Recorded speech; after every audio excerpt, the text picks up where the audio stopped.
Years ago, I was a youth pastor. Elliot was my boss, like I said. And he did not pay me very much to be a youth pastor. I was I was newly married. Not your fault, dude. Not your fault. I get it. I was not very good at my job.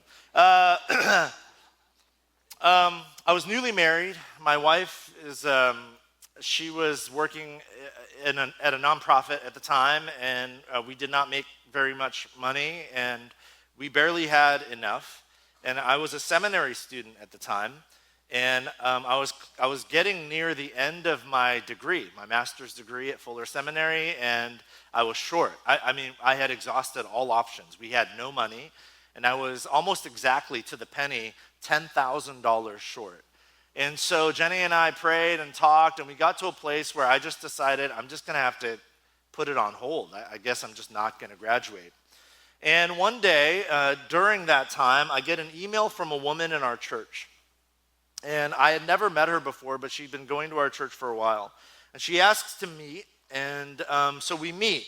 And when she walked into my office, she was already pretty emotional.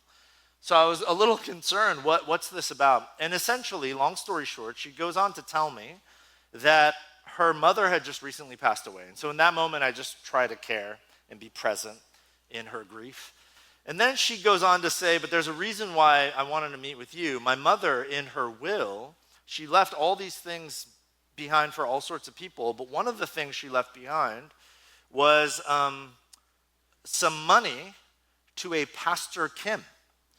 And I did not know this woman, nor did I know her mother. And this woman says, we've spoken to the lawyers and her friends and her church, and we've asked around, who is this Pastor Kim? And they could not find one. And so this woman, like her mother just they could not find a connection to a Pastor Kim.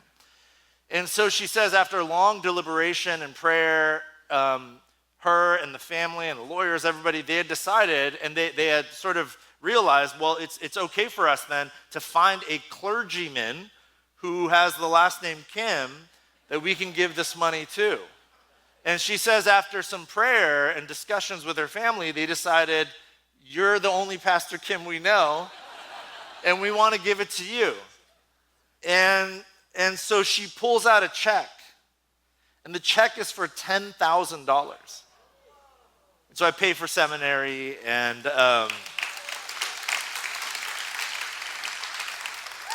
now there is a Pastor Kim out there that is looking for $10,000. I'm so sorry, whoever you are.